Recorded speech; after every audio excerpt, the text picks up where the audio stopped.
Dr. Joseph Mercola is our guest. We've had more than 20 contests. One contest was for $100,000 and was hugely successful. This one, because our budget's a little tighter, is $7,500, $5,000 first place, $1,000 second place, $500 third place. I always bite off more than I can chew. Every time we've had a contest, I announce the date that I'm going to be announcing the winner. I always push it back a week. One time we had something like 600 good entries, and I had the pleasure of getting to watch them all. And then we wanted to promote them, tweet them, put them on Facebook, put them on Infowars.com. We got over 100 good ones this time, only with a 2-week notice. Other contests have gone for 2-3 months before. That's when we get 600, 700 entries. 500, 600 of them being really good. This is the Obola, tying Obama's non-response to Ebola to the tyranny of socialism and collectivism. Hashtag tyranny is the disease. Help expose it. Today was the day I was supposed to announce the winners. We've still got more contest entries to post this weekend and next week. I still have not seen all the entries. I've seen about 60 or 70 of them. I've got to go watch 30 or 40 more I haven't looked at. I've got to go back and look at the top 10 again. So I'm going to spend a couple hours this weekend, a couple hours next week, trying to judge the winner. I get feedback from the crew that's been watching them. But all of you are winners because you're exposing the tyranny.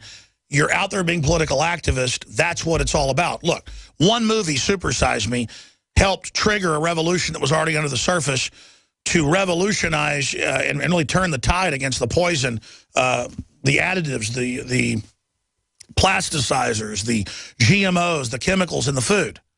And we still aren't winning, but we're coming from behind and are set to start winning. People expose aspartame as bad. They just change the name and put it in almost every gum and candy out there, including sugared. I tell people, you know, your sugar gum has aspartame. No, it doesn't. It's sugar gum. I go, friends, family, you name it. Go, wow, you're right. That stuff makes you go blind. Pro-toothpaste hashtag hijacked by anti-fluoride activists. We launched this. InfoWars put out a call to hijack hashtag Sweet Halloween to inform parents about the dangers of fluoridated toothpaste. This was put out by Crest Corporation, or I guess Procter & Gamble, or whoever owns Crest. I think it's Procter & Gamble. I'm going from memory. And we're just exposing the Harvard studies, the hundreds of other, it's actually thousands, but I say hundreds because it sounds unbelievable. Nothing's been studied like fluoride and lead and mercury and things like that. I mean, just been studied for hundreds of years. They know what fluoride does. And so we've hijacked it. It's been taken over. One of the contest entries on Obama got picked up by newspapers around the country, and one of them that picked it up was Egan News. Man in Obama mask and hazmat suit hangs Obola posters across Chicago. And here it is in the major newspaper, drudgereport.com, picked up the video, and now it's gone viral. See, that's how it works, ladies and gentlemen. So everybody's a winner. I don't know who's going to be the 3 winners. We'll let you know very soon. And please don't forget, if you need cutting-edge vitamins, minerals, supplements, there's a lot of great places out there. Mercola.com, great products, and just sensible, real reviews. We try to be at that very same high standard and just go with the facts. InfoWarsLife.com, the Survival Shield X2 Nascent Iodine, the Super Mel Vitality, the Oxy Powder from Global Healing Center that just, well, you've heard the rave reviews. We can't keep it on the shelves, and it's about to sell out because it's word of mouth. I only want to bring out supplement products that blow people away. Now, I want to get into fluoride briefly with Dr. Mercola and then some phone calls, but I want to give him the floor to talk about whatever's front and center. But you were getting into diabetes going epidemic, up in some statistics in Hispanics up 3,000%. They're saying that they're set to have 60, 70% of Hispanics by 2025. They're talking about half the public perhaps having type 2 diabetes. Suddenly type 1 that's supposedly genetic is popping up in people later in life. You're a big expert on this, Dr. Mercola. You were getting into it. They never ask, why is diabetes up? They always say, what's the cure? Well, wouldn't the cure be not doing what's causing it to go epidemic? So A, what's making it go epidemic, or pandemic, I think is the word. Correct me if I'm wrong. And then B, what are the secrets to it? I mean, how can people stop from getting it, and what's been shown to be promising? Well, Alex, it's not just diabetes. It's obesity. It's cancer, heart disease, Alzheimer's. These are all have at their central core insulin resistance. So the most effective way I've ever found clinically to address it is the timing of your food. The quality and the type of food you eat is important too, but the timing is massively important. Let's start with breakfast. We all know that breakfast is the most important meal of the day, right? Wrong. It's a myth. Who created it? The cereal companies. More important than any single meal is how many hours you eat in any single day. Because not only do we eat the wrong food, but for many of us, the only time we don't eat is when we sleep. And if you think about it, our ancestors, they never had access to a grocery store 24/7. Many of our ancestors were lucky if they ate 3 times a week. Most of us eat 3 times a day and snacks in between. So our genes and metabolism are optimized for more sporadic, intermittent meals. Basically feast or famine. I saw some of those studies interrupt you. That's why they think Mesoamericans, who are really land bridge Asians that came over, are getting hit so hard because they really survived on almost nothing and were super tough and hardy. But you give somebody with those genetics a ton of food, I mean, boy, they're going to be deader than a hammer really quick.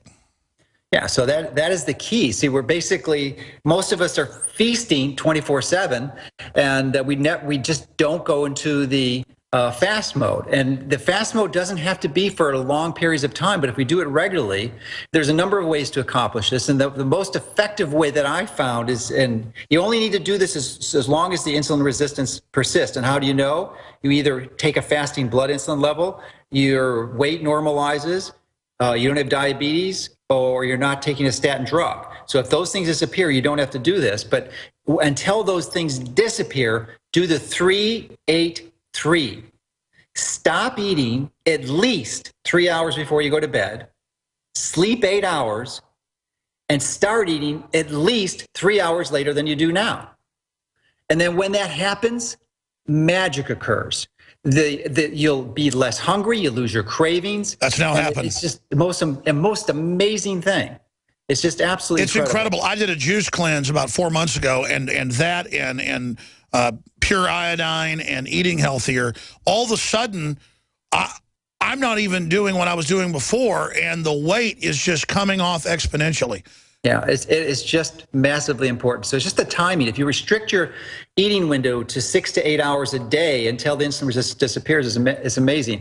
You know, you mentioned our viewers that we actually have 10 million unique visitors to our site a month. And one of our visitors had mentioned that she had tried this for about a month, and she used a 6-hour eating window, and the first day her cravings disappeared. What she couldn't believe it, and what was most impressive is that they only had that similar result previously using amphetamines. That's how profoundly effective the appetite suppressant effect is. And you're not buying anything. You're just using the timing of your eating to replicate, to basically jumpstart your ability to start burning fat.